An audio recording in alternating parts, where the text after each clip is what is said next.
Okay, this is take two of this video. I actually tried doing it a few days ago, but I wasn't too happy with the way it turned out. And this video, it continues with the defensive operations theme, and that is defending a bridge. There is 3 times that come to mind for you wanting to capture and defend a bridge. The first is to deny its use by the enemy for their passage of forces and equipment.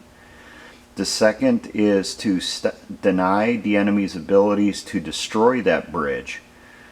The third is to allow the passage of friendly forces. Now, things you could think of on that last instance. First, think of World War II, the airborne troops capturing bridges to allow the passage of American tanks and half-tracks from the beachheads at Normandy farther into France. It's better to capture the bridge than have to spend time building one, especially with the equipment that was available to the Allied forces back in those days.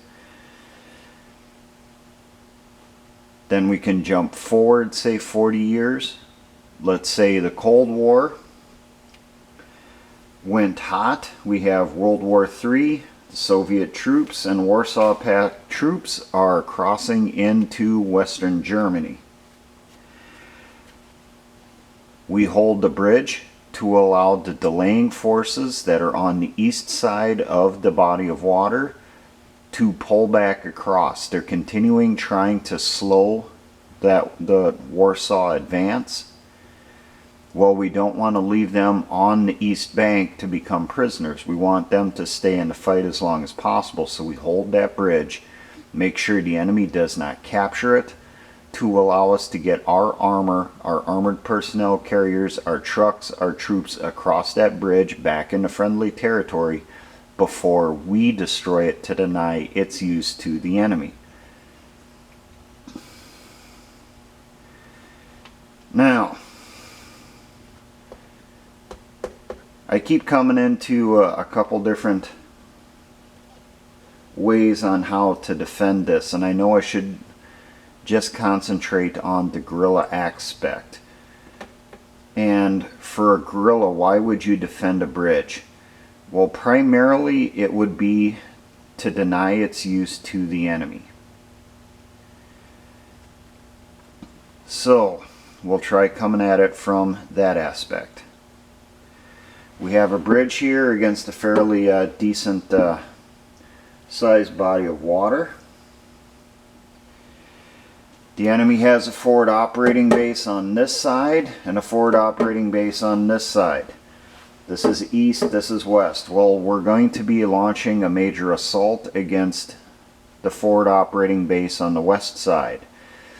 We know that a relief column will be launched from the forward operating base on the east side. So FOB East will send forward troops to try to help break the assault against FOB West. So we've determined we're going to hold this bridge. Now, defending a bridge really is kind of a last resort as a guerrilla. Really, your best option for denying its use to the enemy is to destroy it. But who knows what the factors are that may mitigate it. It may be too important to the local economy, to the civilians, and we don't want to piss them off. It may be that we need it for a future operation for ourselves, like defector forces, National Guard, Reserve, and active duty troops that are on the resistance side. They're going to be launching a mechanized assault through our area, and they need to move across this bridge because of its road class, its weight class.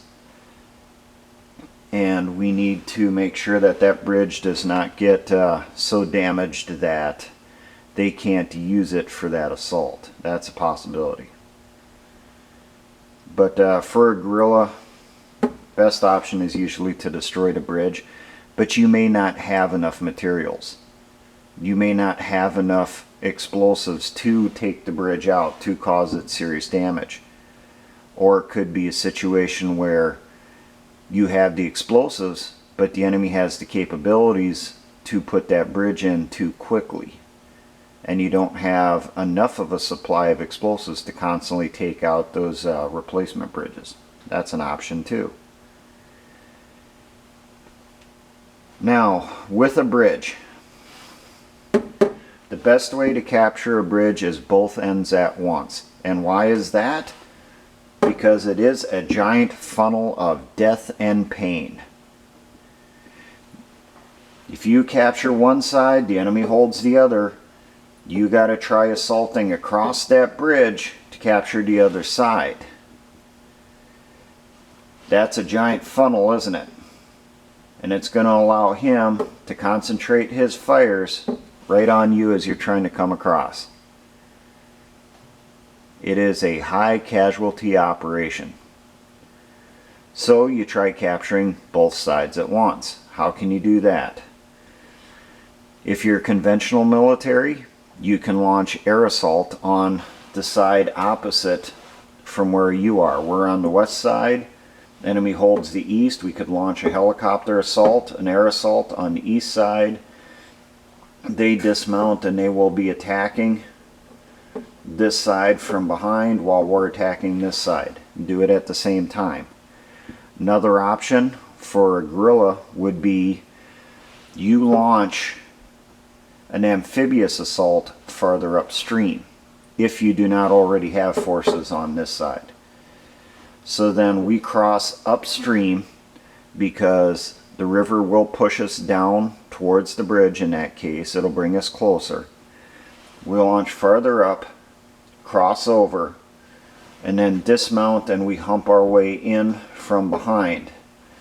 And then at a predetermined time, we launch assaults on both ends to capture both ends of the bridge. If the bridge is not defended, they do not have a position there, it is not occupied, well then we can just come right up, say in the back of a couple of panel trucks, a couple of cargo trucks, dismount a group here, and another truck is moving to the other side, and we dismount over there and we captured the bridge. That's another option. Now, once we've captured it, how are we going to defend it? And for the main thing we need to keep in mind for this is what assets does the enemy have available to them? Are they just dismounted? Do they have wheeled assets? Do they have tracked assets? Is the vehicles armored? Do they have rotary wing? Do they have helicopters, transports, and gunships? Do they have attack aircraft, jets, or even prop-driven ground attack aircraft along the lines of your A-10s, your Sukhoi 25s, and newer models, that general type thing. And you need to keep that in, take that into consideration. Once you figure out what the enemy is most likely to hit you with, you consider what assets do you have available. How many machine guns do you have? How many automatic rifles, your squad automatic weapons? How many anti-tank weapons do you have, and what are they capable of destroying?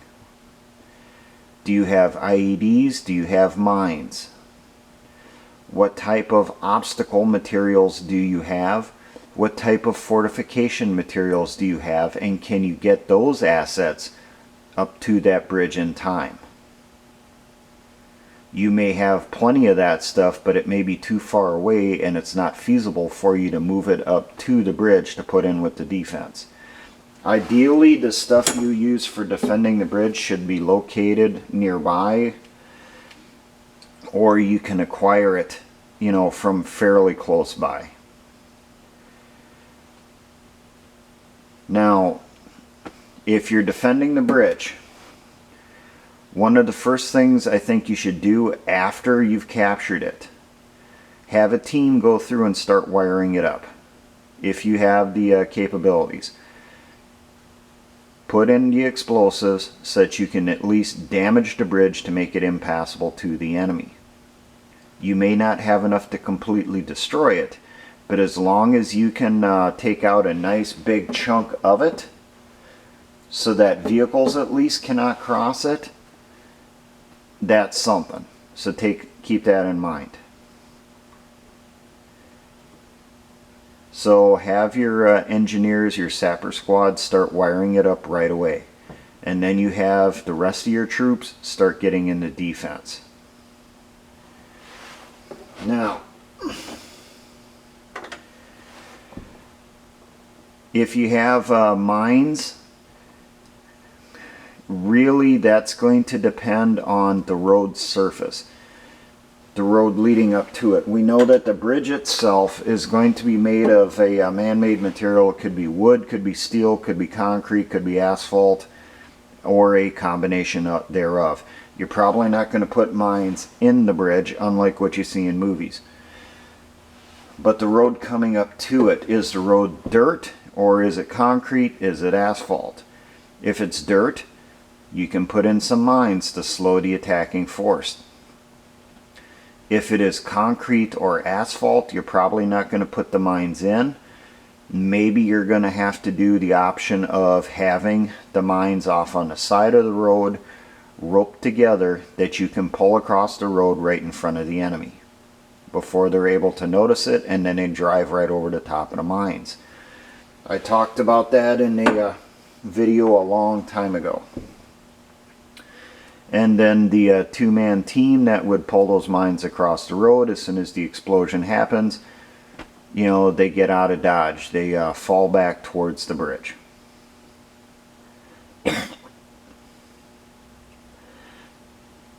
Next thing we should think about is a roadblock. Something big, something heavy, or a couple things that are big and heavy. Well, we have a couple of farms nearby. We get a hold of a couple old farm trucks. We bring them up. We block the road with them.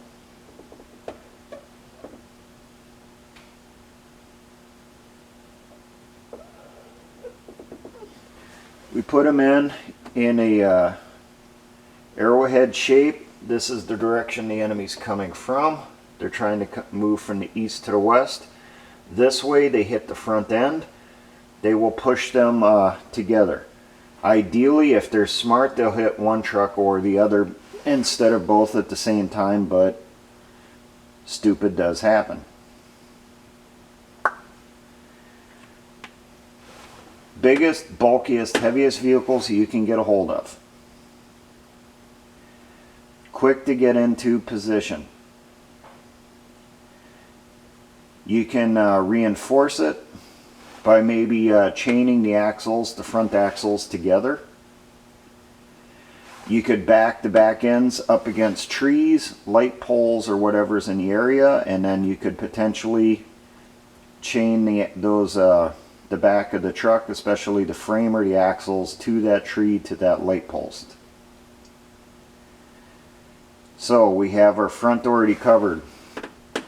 We have a fire team that's up ahead. There are lookouts. They have a rope with a few mines on it that they'll pull across the road. They have some light anti-tank weapons. They also have their individual weapons. The heaviest weapon they have is a squad automatic weapon. Their job is just to slow, delay the enemy, and give us warning back here while we're on the bridge. The sapper team is going through.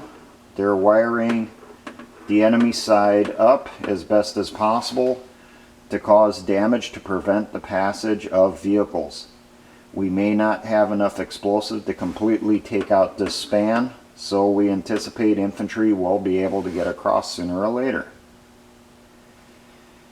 We have on this side here a couple of fairly open fields. Could be farm fields.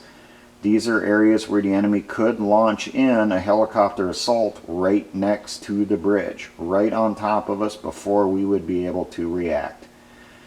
So we're going to have to make sure, keep watch on both those areas and have the ability to shift some of our people to pour fires on the air assault coming in. So we'll have to keep that in mind.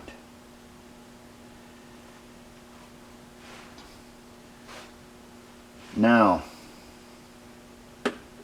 this end down here, question's going to be, do we want to allow passage of our own people, or do we want to close this off completely?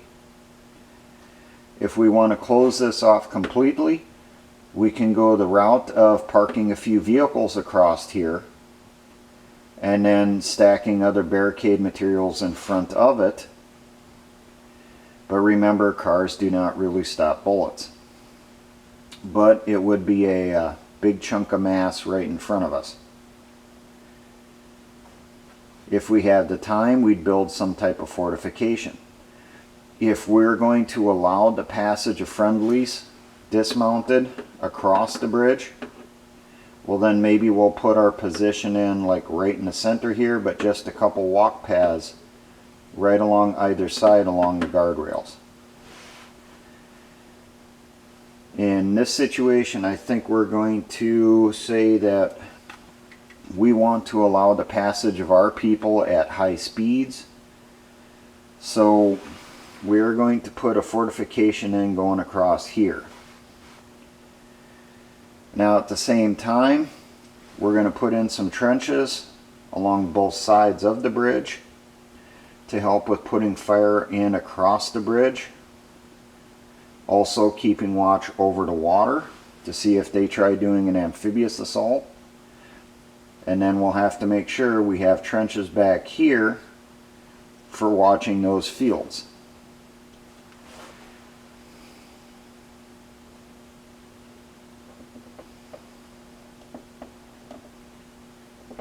So we're putting in our trenches.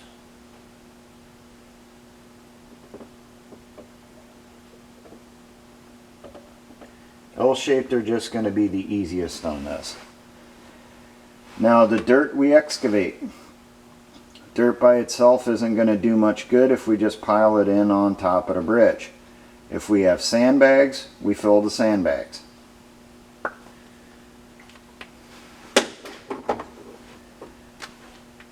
At a minimum, the front of the position should be a double wall, preferably 3 or 4 sandbags thick.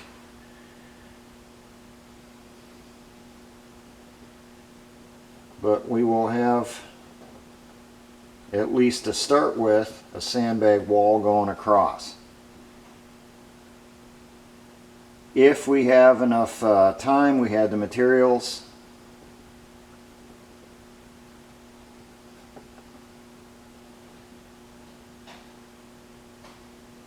we will get in all 4 sides. And then make sure that we have an opening that we can get through. Probably an opening over here, so that we can get down into the trenches. Someone can get from the trench into the bunker. They're out of enemy fire to get to the other side also. If I'm trying to defend this long term, ideally what I would do for a position here, it would be farther back, just allowing enough room that I can get small vehicles to go around the position. I would put in, for the start of my bunker, a concrete culvert. The big ones, say that, are about 4 to 6 feet tall, the big U-shaped ones. Lay that down, put in a couple K-rails or jersey barriers to concrete barriers, one on each end of it, just a little bit of opening so that I can come in, you know, from whichever side. The side that's not going to be open, we'll make sure that that concrete barrier is right up against the front of that culvert, and then I will start covering it with sandbags, making sure to have that extra thick layer of sandbags on the front. At least 2 thicknesses of bags going out. Make sure that my firing port in the front is only about a foot wide at most.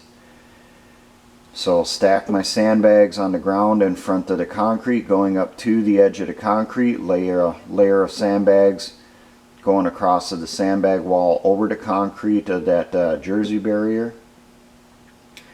Build a timber frame over the top of that for my firing port, and then continue with sandbagging from there up over the top to the top of the culvert, and then sandbagging over the top of the culvert 1 or 2 thicknesses to protect against mortar fire. Also remember the sides, add some concrete or some sandbags there. It would not hurt on the inside because it is concrete to cut down on ricochets. Either put in a layer of sandbags along each wall or some type of wood to allow it to absorb fire. In that case, the wood should be a soft wood like your pines and that stuff, not a hardwood, which would increase the chance of ricochets. And that'll give you a bunker. Now, if we get this bunker in, if the back is closed off, we're probably not going to fire anti-tank weapons from this position. If the back is open, then you could use light anti-tank weapons firing down the bridge. Then you could use your RPGs, you could use your laws. But if the back is closed off, you can't do it because of the back blast will be contained inside the bunker and it will turn you into a big bag of jello. It will liquefy your guts because of the blast forces being contained inside. So, make sure you have someone, preferably 2 people, that are on air guard at all times. Inside the trenches here, they're keeping watch of the skies, they're looking for helicopters coming in, they're listening for them. If you have some type of man pads, man portable air defense systems, your shoulder fired SAMs, probably have that 1 or 2 available so that if helicopters are coming in, you get in a shot or 2 to make the helicopters think twice. If you have a heavy weapon, a 12.7 millimeter or a 50 caliber, have that available also, and make sure you do have some tracers inside that to scare the piss out of those helicopter pilots, maybe get them to turn around. You can use anti-tank weapons against helicopters to include anti-tank guided missiles. They just have to be within range, and you take into account that Mr. Helicopter moves a little bit faster than the tank. So you're going to have a little bit more of a lead. So. Now, if we're defending, the enemy is somehow able to clear this obstacle, they're starting to push their way across the bridge. We're fighting, we're trying to stop them. We're trying to make another roadblock here by knocking out vehicles. We can do it from here, here, or here, as I said, if this is open for fired anti-tank weapons. Otherwise, have some type of IED or something down in here, like an EFP or something. Knock that vehicle out right down here, creating another roadblock. Then all you have to deal with infantry, and infantry is easier than taking out a tank. As the infantry are trying to come across, you're just hosing them down from automatic weapons fire from here and these trenches.